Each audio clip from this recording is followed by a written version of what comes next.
everyone's headed to the coast. Our advice is, avoid the crowds, remember your sunscreen, and of course, keep it locked right here for your soundtrack to the summer.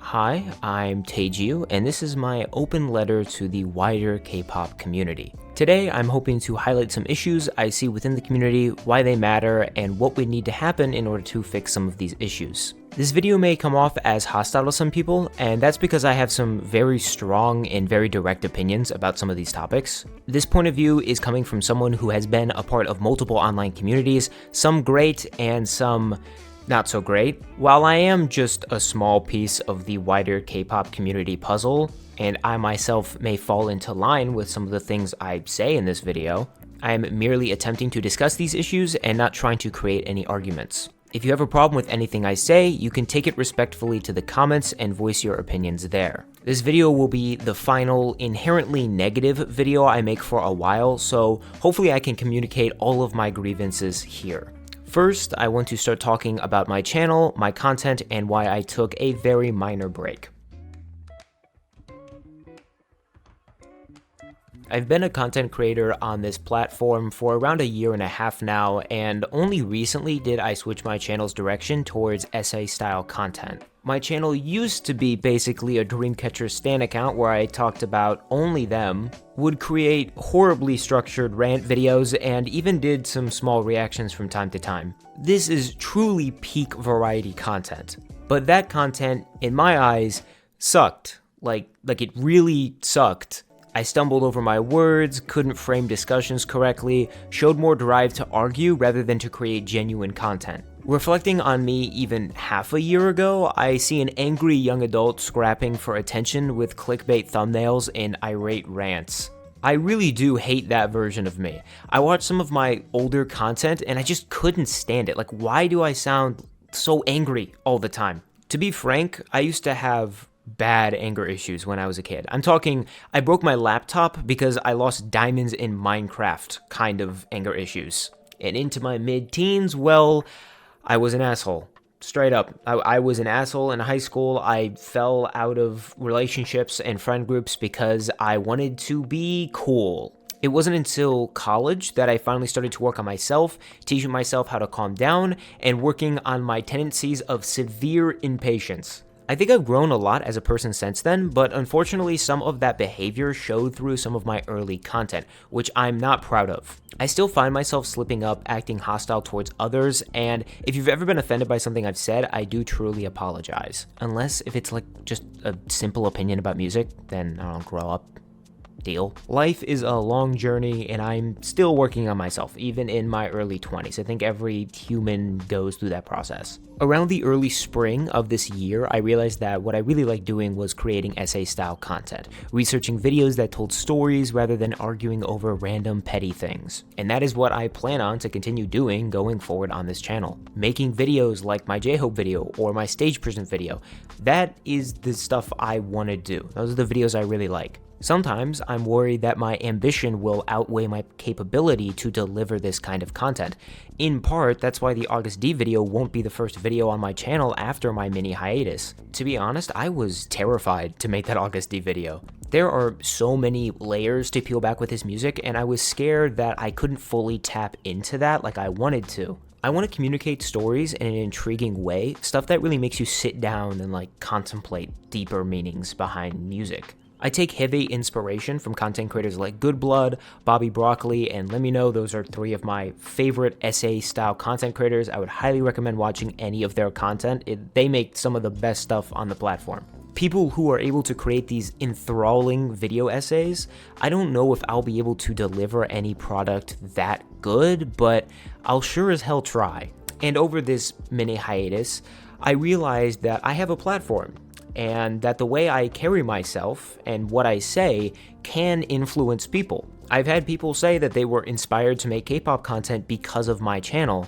that I've created a safer space to talk about K-pop content, and for that I am truly grateful. Because of my viewers, my content has even reached out to companies who I've had the pleasure to collaborate with. I have a Patreon now. These are things that I wouldn't have ever guessed would come true when starting YouTube, and I'm very thankful for the opportunity to have those things. Over this break, I've been able to truly realize that my words do hold weight for people, meaning, and I won't let that be wasted. I want to be able to create that safe space for people, and to be honest, I think I've failed with some inherently negative and combative content that I've posted in the past, and maybe some of the ways that I've responded to people. I'm not that person now, and I don't want to be that person going forward. I promise to be a better content creator and just a better person in general going forward. Again, like I said a couple minutes ago, I'm still working on myself. As for why I took this break in the first place, I took it because I was just tired of making content. I was getting burnt out, and I just needed to take a step back for a second. Now, I said in my community board post that I would still be interacting with my community, and I did through Discord, Patreon, and of course my community tab, which I was very active in all the time, very active in leading up to this video, because there were many subjects that I kind of shot out to my viewers and they would respond with their opinions, and then I would, write them down, take notes. I didn't want to just go radio silent for a month and a half on YouTube. My channel has been growing, and I didn't want people who were newly subscribed to me to just not see me ever again. This actually led to some rushed video essays and content that I deemed to be unsatisfactory for my personal preferences. I finally realized what's best for me and also my grades in college is that I take a step back for a month and just kind of recuperate and reevaluate where my channel is and how I am as a person. I wanted to be happy making content, not feel like I had to make content. And now after a short break, I feel like I'm ready to make that content again.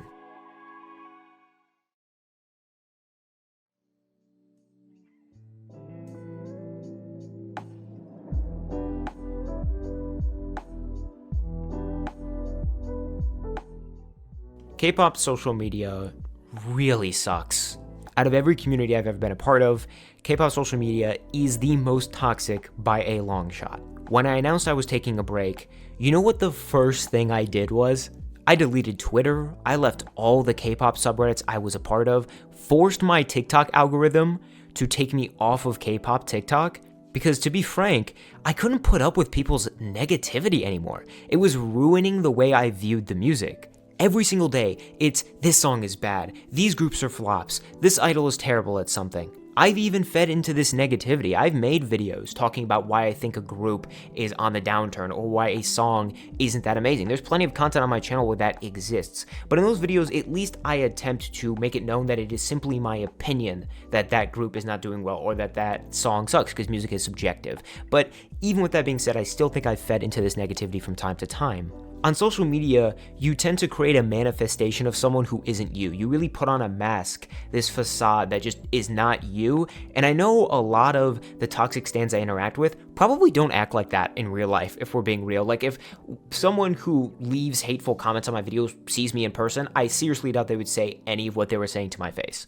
These people do it online to shield their faves from any sort of criticism they receive. They act as buffers or shields that tend to unfortunately turn into swords. Sometimes these forums act as beacons of just pure hatred, dumping grounds for insults and underhanded comments, not only about idols and groups, but YouTubers as well. Look, I get it if you want to rag on like a sultry film whose contents are just objectively negative, but I found myself and a few other creators that I respect being dragged on Reddit for literally just having different opinions than everyone else, simply because we just don't see eye to eye with each other.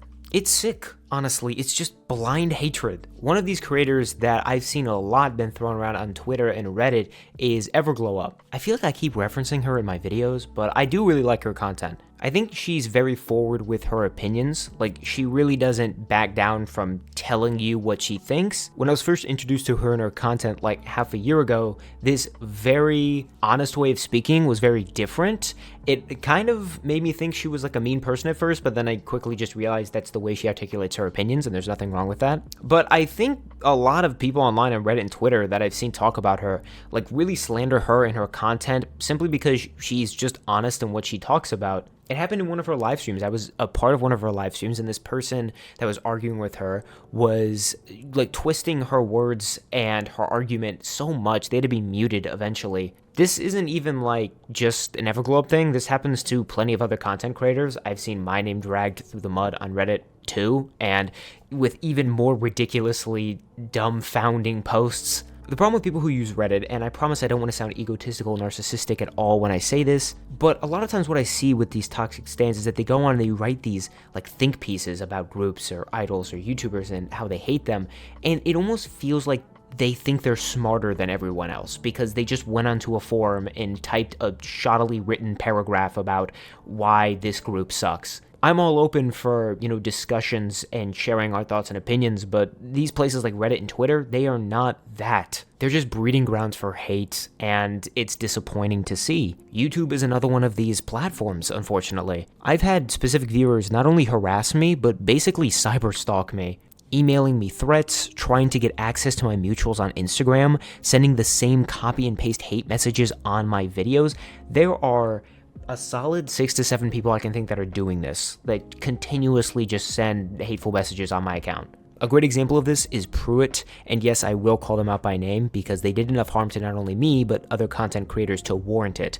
If you want a good rundown on this individual, see One Us For All's recent video. I even have a cute feature in it, so go leave a like on that. This Pruitt person, masked by an online alias, essentially slanders creators, lies about them, and creates blatantly false narratives. I mean, just wicked shit, if I'm being real. This has been going on for around half a year now, and I'm so desensitized to these messages that I just report their comments, delete them, and block their accounts. Now, am I angry? Of course I am, but instead of being 100% angry, I actually kind of feel bad for the person. And look, I don't feel like mega bad for them, I'm not empathetic towards them, but I do see how K-pop could mold them into the individual that they are. This obsessive creature that won't stop until you just feel like shit. There are many Pruitts out there in the community that use these K-pop social media platforms as catalysts for hate and bigotry. It's sad. Social media could be used as a healthy way to grow the industry and fandoms. However, it's been used as an argumentative tool, used to stir the pot of controversy. Twitter is horrible, filled with zombie stans that will say and do whatever people say, who will hop on hate trains without a second thought. You know the reason why idols like Garam get canceled is because these platforms enable the behavior. Once a shark starts feasting, they all want to bite. K-pop social media is a shithole.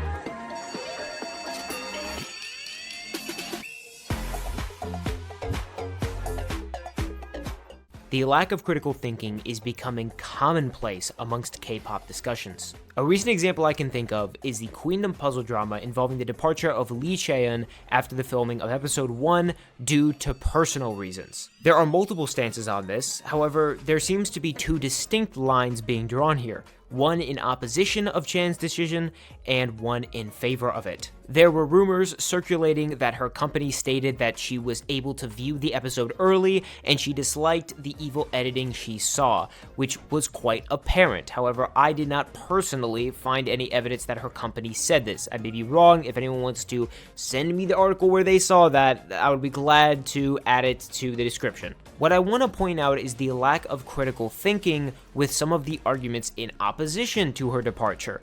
The first and foremost being the argument that, quote, she shouldn't have joined the show to steal a spot and whine when she didn't get enough votes. First, this dialogue that she was a sore loser is just a bad faith argument to make, when during the episode we see her voice her concerns over the fact that she thought her performance was overrated and that the voters weren't voting fairly, using her performance as evidence. She wasn't upset that she didn't get votes, she was upset with her lackluster performance and the audience voting her too favorably. This argument that, well, she was a brat and a sore loser is just simply untrue, and with a literal microcosm of critical thinking would prove this. Another argument I saw being made against her was the fact that people didn't like that she downvoted every contestant because she wanted to be in the top 7, which is just a strategical choice of hers to make. She even explained why she did it.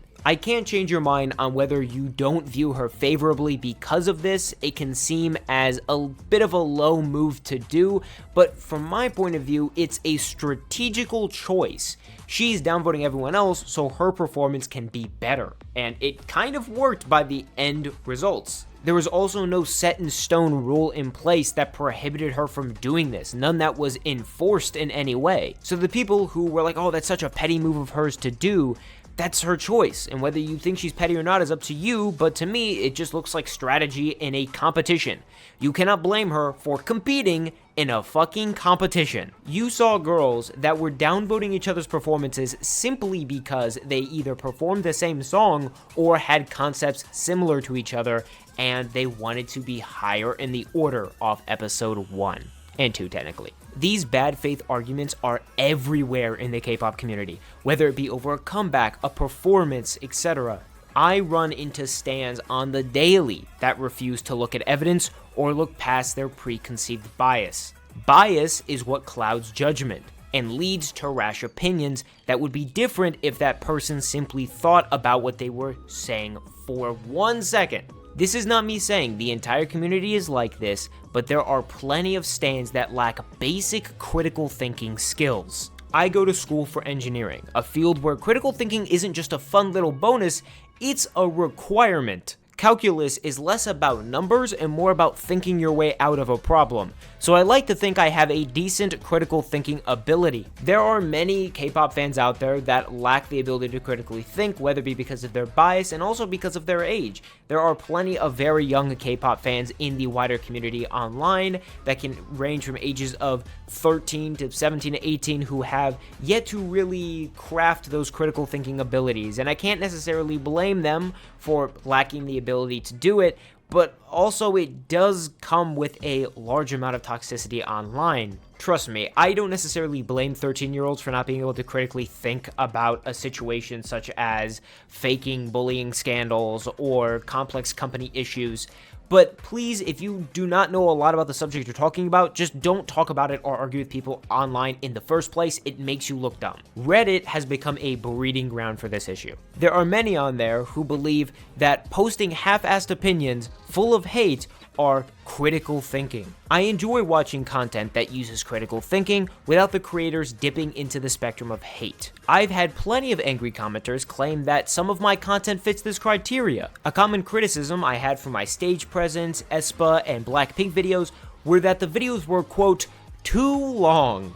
My response to that is, why the hell does video length matter? I remember heading onto Reddit and Twitter to see people say that my videos had no reason to be that long, when those said videos are breaking down the history of the subjects discussed, and me doing my best to critically think about every talking point. That is why those videos were as long as they were, because there's a lot to talk about. There's another content creator on this platform named, I believe, JXE is how you pronounce it. He made a video called The Fall of Doctor Who that extended over 5 hours in length. It's a great video. I recommend checking it out and spacing it into portions if you don't have the time to watch a 5-hour, YouTube documentary, but it's a really great video, and a common criticism I saw him getting online was that the video was too long.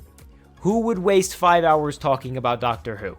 That was a quote-unquote criticism that people were trying to make. That's not fucking criticism, that's just hate. You just don't like the video and you want to find a way to hate on it. My point is that these criticisms don't really seem to be thought out very well. If you're going to criticize one's content, make sure they are fair, well-formed criticisms, not getting angry when someone doesn't have the same opinion as you, and using a weird excuse as hate for quote-unquote criticism like, this video is too long, is weird.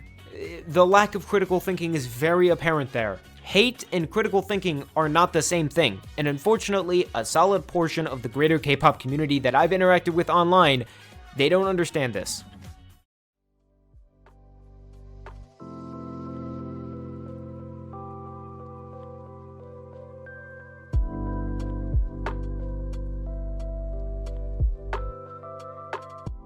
I honestly don't know how to phrase this section without sounding like a complete hypocrite, because in reality, both you and I support terrible industry practices whether we like it or not. The K-pop industry is built off of immoral standards, forcing idols into fake personas, terrible diets and training regimens, directly contributing to harming our environment with albums and NFTs, exploiting children for gain, and turning a blind eye to racist, homophobic, and other bigoted practices. Newsflash, the industry is horrible, just like most other entertainment industries out there. Yet some fans turn blind eyes to these terrible practices because their faves are involved. An example would be the recent Ian N-word situation, one that, as of me writing this, still hasn't received any word from YG or Ian herself on the matter. For some context, Ian gave a performance and she was rapping and very clearly said the N-word.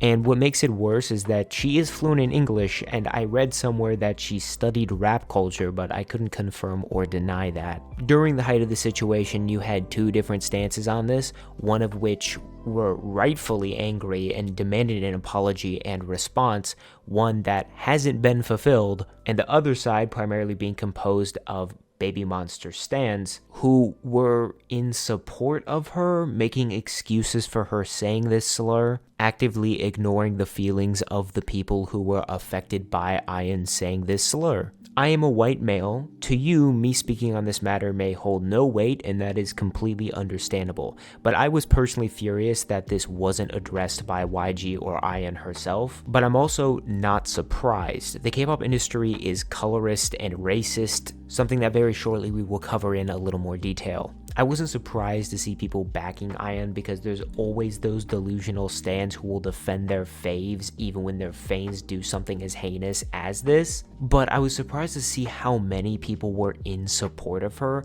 throwing away their morals because some random idol who they support committed the act. It was just really gross to me. Seeing a select few Baby Monster stans completely throw away the opinions of the people who were affected by her saying the word. And again, there has been no addressing of this case. YG never even came out and gave a sincere apology or said anything about it. They were completely tolerant in the matter. Another terrible practice is child exploitation. With the rapid growth of K-pop, many young kids want to become idols and gain popularity and status amongst their peers. This leads to companies openly exploiting children, looping them into these horrid contracts and working them to the bone. This isn't necessarily new. It's gone on for a while now. Idols have debuted as young as 13 in the past, but its pace is rapidly increasing as the fifth generation looms. I'm someone who listens to New Jeans, IVE, LE SSERAFIM, and Billy,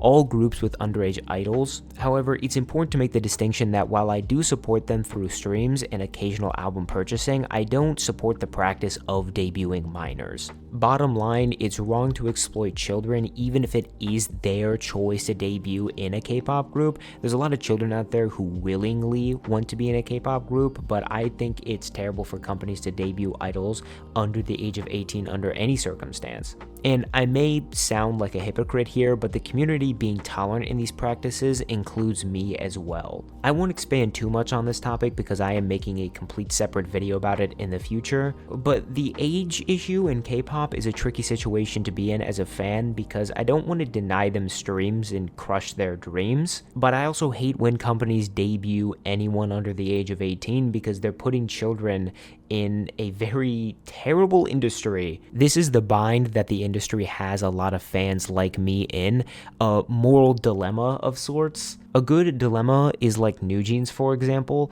They make great music, like some of the best music of the last year and a half, but they do have a few underage members, and the person who founded the group, Min Hee-jin, is not a very good person. Now, I want to make it very clear that just because you support New Jeans does not necessarily mean you support Min Hee-jin. I've seen a lot of people in the community go around and label other fans as like creeps for supporting New Jeans and then labeling them as Min Hee-jin supporters.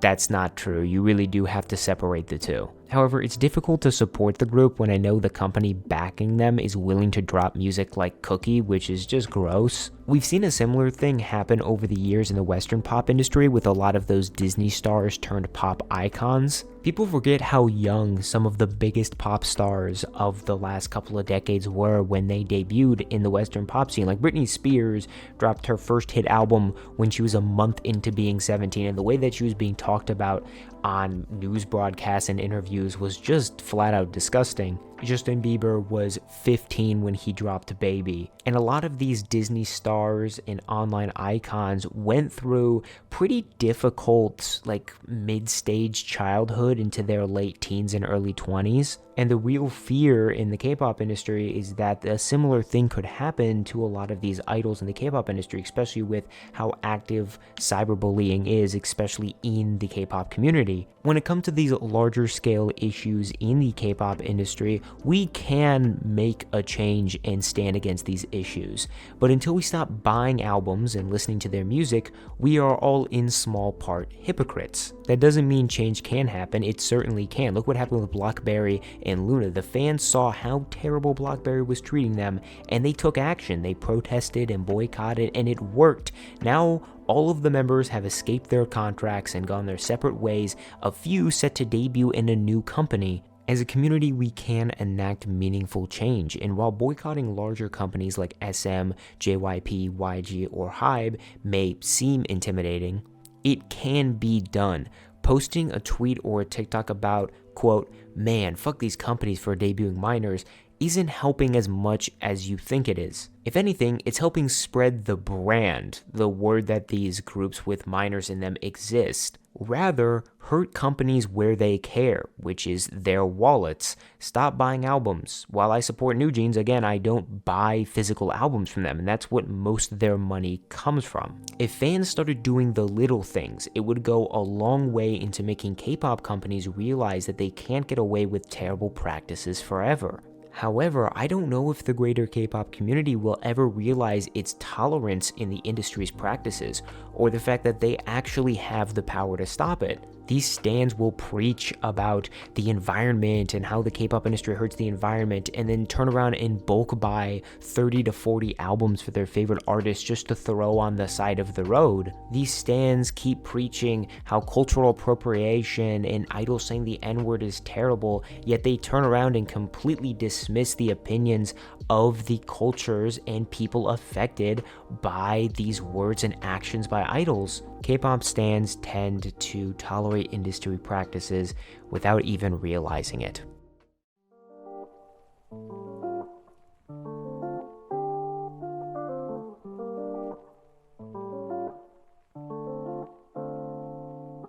Before I thrash K-pop YouTube, I actually want to partially defend its creators, including myself. K-pop YouTubers constantly have targets on their backs, being thrown into pointless Reddit threads and Twitter rants. And really, any channel that makes commentary or essay-style video in general can deal with these issues. Typically, anonymous viewers who don't like your video will post your video on different social media platforms and gaslight people into disliking them. A good example of this was a thread that a friend pointed me towards due to the fact that I'm actually on it. This person essentially created an entire thread dedicated to the, quote, Blackpink hate train and how K-pop YouTubers have essentially fueled it. And while I do agree with the OP that there is a massive hate train on Blackpink, and there are K-pop YouTubers out there who use the platform just to spread needless hate, I do think this thread was a little misguided by OP. Essentially, the purpose of this thread is to show that there is misinformation out there on Blackpink and people have bias towards them and hate them, which is certainly true.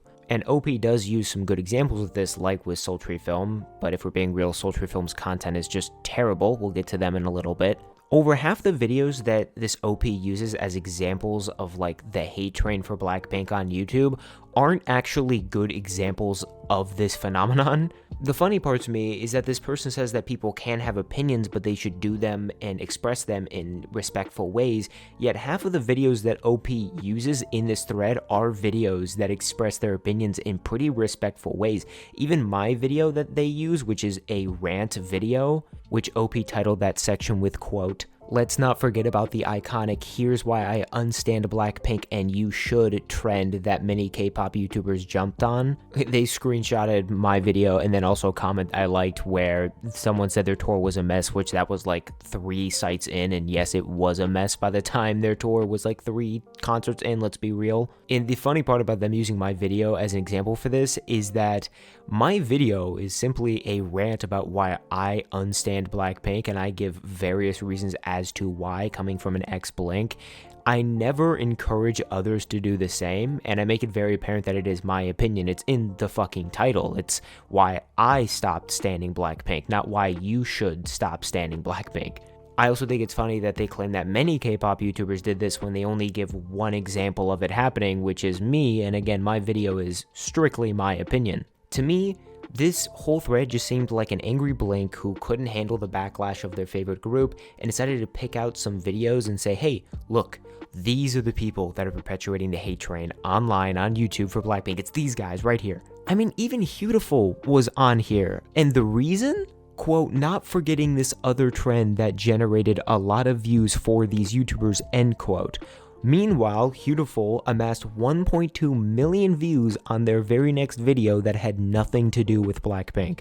And oh, by the way, 2 of their previous videos had gotten over 100k views, again, without the use of Blackpink. So that was just OP not even doing basic research on their channel. They just picked out a video that got a decent amount of views and said, oh look, this is how they gain attention. The responses were even worse. My favorite was, quote, I remember watching those Why I Unstand BP videos and they were all literally the same, coming for their performances, claiming their music doesn't make sense or all sound the same, pushing some untrue narrative on them, end quote. As if those commenters' subjective musical tastes were better than the same K-pop YouTubers that they were talking trash about. Later in the comments, the OP even says, quote, I wanted to make a channel focused on defending the Pinks, which clearly shows their bias for the group.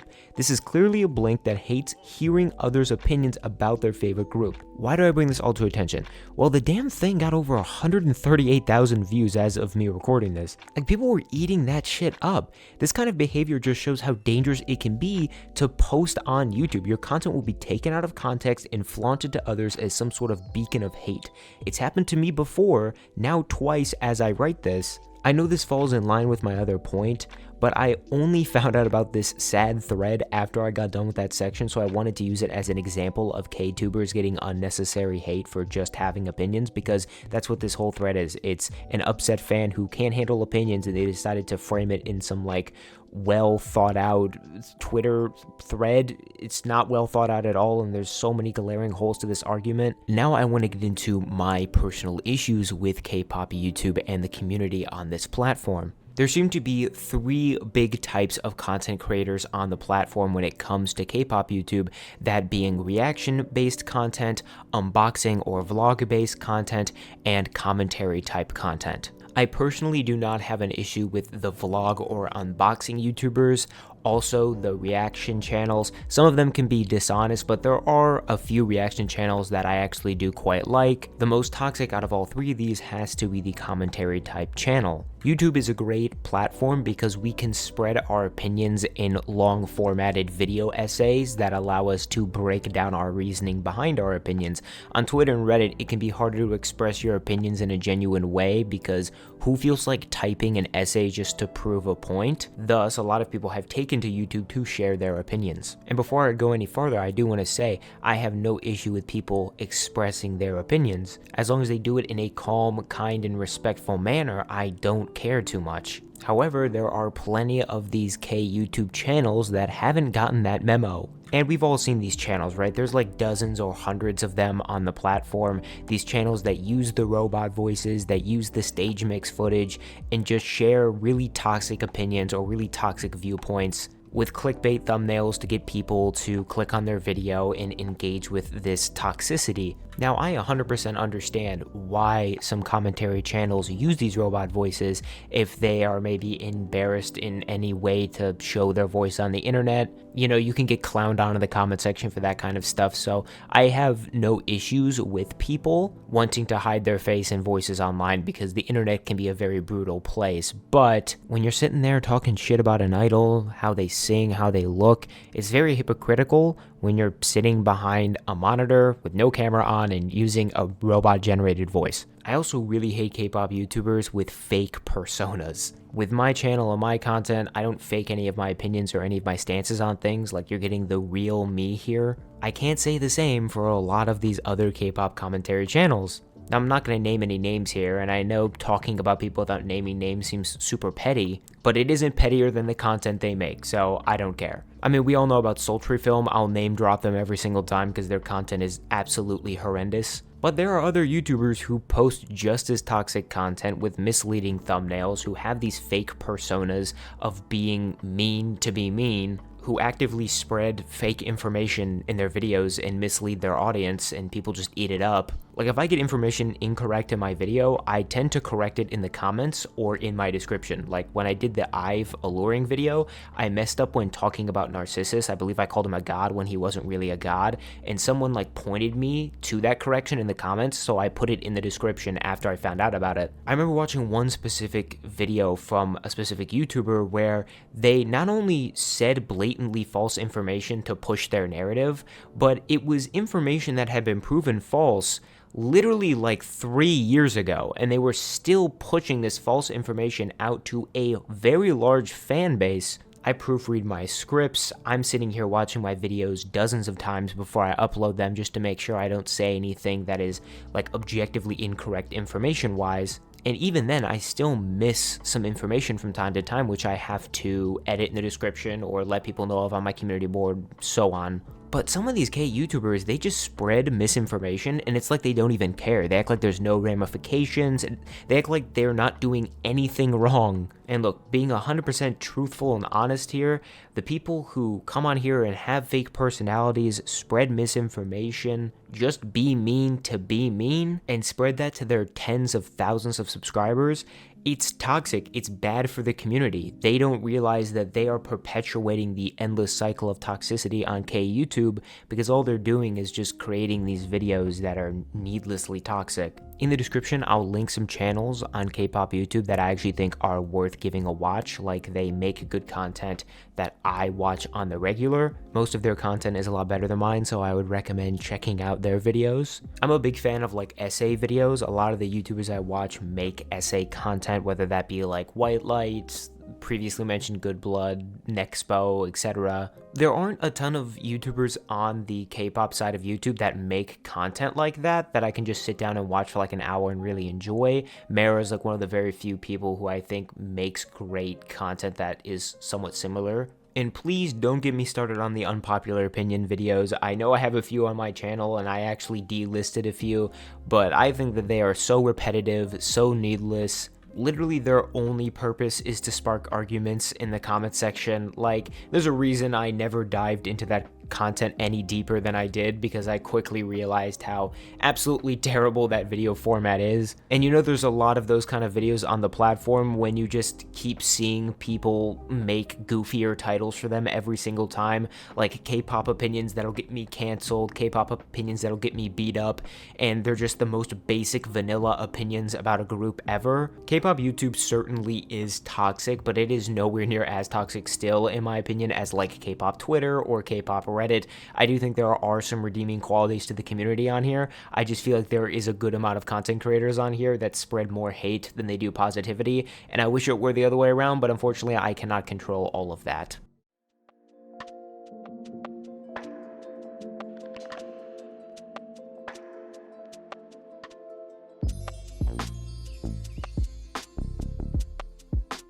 Arguably the most defining feature of K-pop is its strong fandom culture. K-pop fandoms are what essentially prop up the industry. They are the whales that feed into the industry's greed. I'm a part of it, you are a part of it. Really, everyone is sucked into fandom culture at some point when interacting with K-pop. Before I rag on fandom culture, I will sing some of its praises.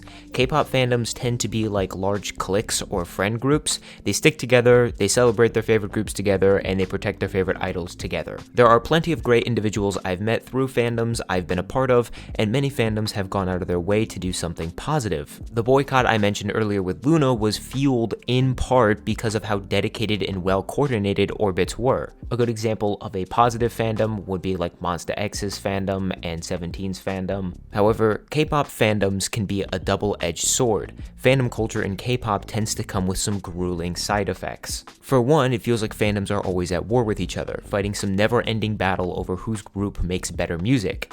I can't make a simple video critiquing something without being called a blank company stan. And it's not just groups or idols that these people stan, it's companies themselves. People become overly attached to these idols which don't even know that said fan exists, going to lengths of verbal harassment online just to protect their faves. The parasocial relationship culture in the K-pop community is incredibly strong and basically unavoidable wherever you go. I don't get it.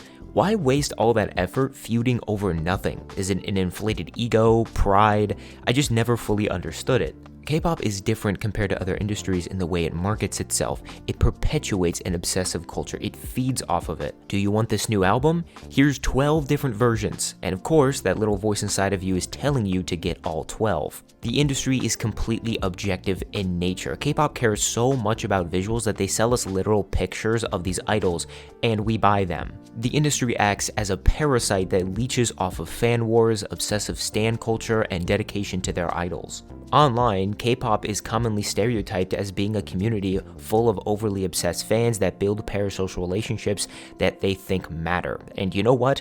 They aren't 100% wrong. Stereotypes inherently are never fully correct, and the K-pop community features a vast demographic of cultures, races, nationalities, and personalities. However, the community does tend to fall into line with some of the stereotypes that I see online. I'll strictly speak for what I see over in the US and on social media over here because that's where I live. Most people over here view K-pop negatively, not because of the music, but because of this obsessive fandom culture. I have friends who say they don't listen to K-pop not because they dislike the artists or their music, but because they are legitimately intimidated by the fandom culture surrounding the industry. Y'all, our behavior scares people. Let that sink in for a second. We actively turn people away from the music because of our behavior. And I say we because me and you are a part of it. I can already see you typing in the comments, not me, I'm different, I'm not toxic, I swear. The ones who aren't toxic, the ones who aren't overly obsessed, they know they aren't, and they don't have to tell themselves they aren't. I didn't tell my closest friends at first about this channel. Why? Not because I was embarrassed by the quality of my content, but because I know they didn't listen to the music because of the fandom that surrounds it. I was scared that they would think that I'm an overly obsessed fan when I'm not. I'm really just here for the music. In the US, boy bands and girl groups in general aren't seen as favorably as they once were. BTS was a hit, but that led to every xenophobic and racist American calling every K-pop boy band BTS when they saw them on the street. For the most part, K-pop doesn't spread over here more than it has simply because people are intimidated by fandoms. There are a few fandoms in Western pop that act on a similar chord. Taylor Swift Swifties encompass a similar culture to that of a K-pop group. But if you've ever been on TikTok or Twitter, most people over here have a very negative connotation with Swifties on social media, painting them as obsessive fans that can't take criticism. I've run into a few of them who fit the bill. Fandoms love to flaunt how amazing their artists are when music is completely subjective. The reason why a lot of people think Taylor Swift makes overrated music is not because she actually makes overrated music, even though that is really up to you to judge, but it's because her fans tell you her music is the gospel. It's the same exact way K-pop groups' fandoms act. This group makes the best music in the 4th generation. This group has a no-skip discography, etc. When it comes to K-pop fandoms, it's a constant battle, a constant competition between which group is better than which, and it's just so tiring, it's exhausting. Fandom culture can hurt K-pop and its representation more than people realize, especially over here in the United States. You may have more of an impact on your favorite group than you realize. If you want them to grow and be more successful, hop off the toxicity train. Stop going around online putting every other group and every other idol and every other company down because they're not your favorite. Stop getting into arguments with random people over random things that are completely pointless, because all of that inadvertently reflects on the entire fandom. Do you know why fandoms like Stray Kids Stays or Blackpink's Blinks or even aespa's Mize get bad reputations online, not only from other fandoms but people outside the K-pop sphere? Culture? It's because a large majority of stan culture surrounding that fandom is negative. A lot of people run into toxic stans from those fandoms, and while not every single person in those fandoms is a bad person, I've interacted with great people from each fandom I have actively talked to people who said that they stopped listening to those groups' music because they couldn't tolerate the fandom anymore. Fandom culture can and does have an impact on K-pop and how it's seen, not only within the K-pop sphere, but outside of it as well.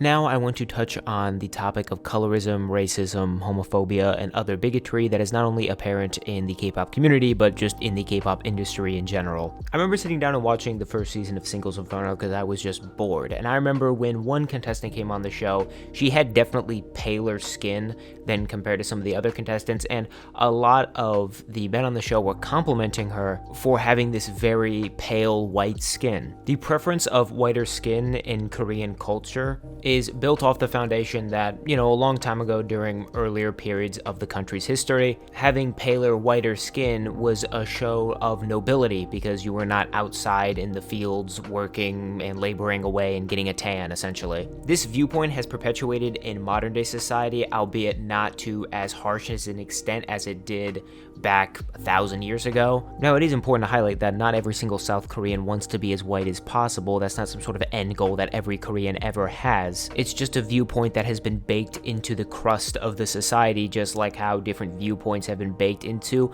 other crusts of other society pies. However, whiter skin being prettier is still something that we actively see in the K-pop industry. There have been idols who have been colorist towards their own bandmates for having darker skin compared to them. Makeup is constantly used with these artists to make them appear whiter and more pale, and also just have really smooth skin. It's gotten to the point where there are plenty of these TikTok collages you can find of people comparing idols before and after debut, and to see almost how they've lost melanin over time. However, as the age of social media continues to grow, younger generations do not share these same viewpoints that older Koreans do on skin color. However, at times it feels like companies don't care about representation or cultural appropriation. There have been plenty of idols and groups that have been caught wearing cornrows, saying racially insensitive things like the N-word, and at times wearing things that seem to represent Native American attire. These are things that have existed in K-pop and are things that are going to continue to exist in K-pop.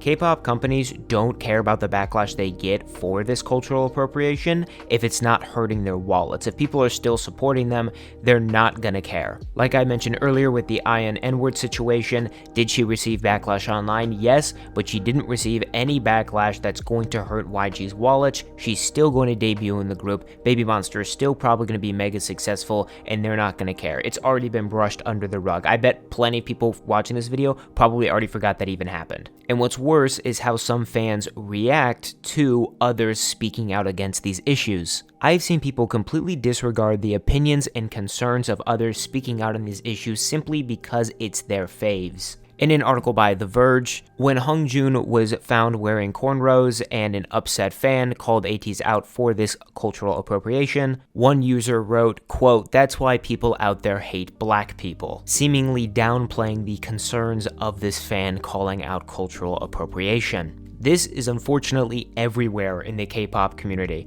When it comes to an idol being homophobic or sexist or racist, people in defense of that idol will downplay the other's concerns and even say racist or homophobic remarks in response. This happens to plenty cultures, ethnicities, races. I've even had racial prejudice thrown my way on plenty of occasions under some of my videos. Comments like, "How dare I critique said girl group being a white straight man? I'm not allowed to have an opinion on this music because I'm a white straight man," just completely disregarding all of my opinions, critiques because of my skin color because I'm a man. This doesn't mean the entire community is racist or bigoted. Most people aren't. There are plenty of fans that stand in favor of anti-racism sentiments and have called out industry practices on plenty of occasions. Like I said earlier, the only way to really enact meaningful change is by doing things such as boycotting, hurting companies where it hurts the most, and that's their wallets, Sure, discussion about these topics online will spark controversy and opposition to the company, but as long as it's not hurting their wallets, they really don't care, and they haven't for years. The K-pop industry stoops so low that it cares more about money than morals. Racism, homophobia, colorism is something that has persisted in the K-pop community and in the industry now for a very long time and will continue to persist. I've seen a lot of people in the K-pop community, especially international fans, blame K-nets for racism and colorism and stuff like that, but I see plenty of international fans on a weekly basis be very racist and sexist and homophobic. In fact, most of the people who have left bigoted comments on my videos towards me and other people in the comments tend to be international fans. Now, I do think we are heading in a positive direction with this issue. With K-pop now getting international recognition, there are plenty of people from different countries, ethnicities, races that want to become K-pop idols, and the younger generations who have grown up in the social media age of wider acceptance of being gay or being trans and standing against racism and other bigotry. These values will gradually diminish in the industry, and that could just be wishful thinking by me, but I am a positive person.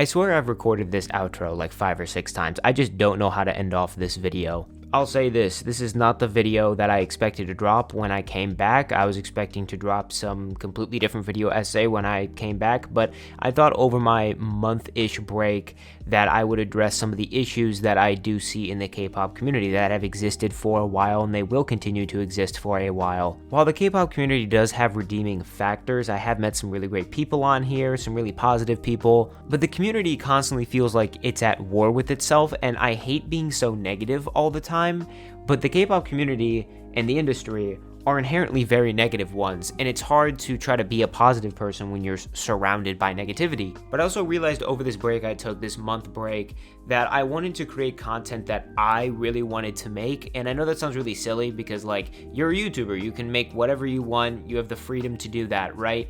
But since this is a dedicated K-pop channel, it's hard for me to make any other content and put it on here that isn't K-pop, which is why I have my second account that is currently sitting dormant called I'm Just Rob that is actually there for a purpose. It's been there for like a year not doing anything, but soon it's not going to be a dormant account. I am going to use that account as a personal project kind of thing. I'm going to make videos on whatever the hell I feel like making videos on that isn't involving K-pop. Believe it or not, K-pop is not my only hobby. It's not even my biggest hobby, even though I have a YouTube channel dedicated to it.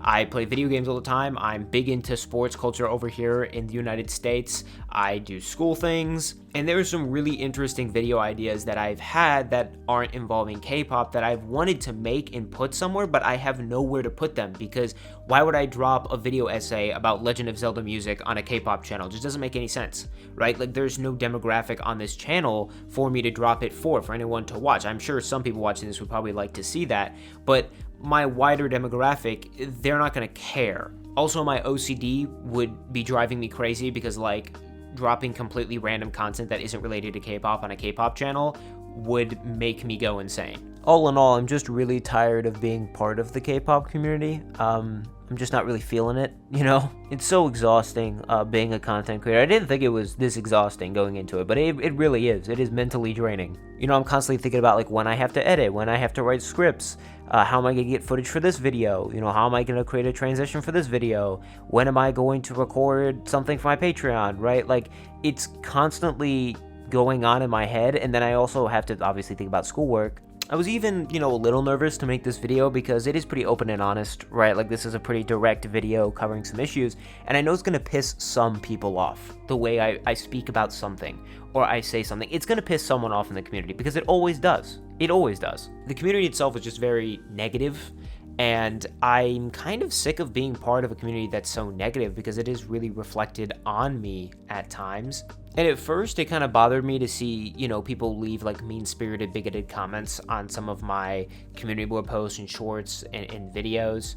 Criticism and observation is always welcome on all my videos, right? I've had people criticize my content in the past and correct me on stuff I was wrong about, which I'm thankful for. And I've seen some people get upset at me and be like, oh my gosh, like you delete comments, you can't accept criticism, all that kind of stuff, which is funny because the only comments I have ever deleted are ones that are filled with racist conjecture or are being bigoted towards me. And I treat those comments like I treat weeds in my backyard. I just pluck them and move on. I don't think a lot of fans realize that their negativity can influence and impact other people online.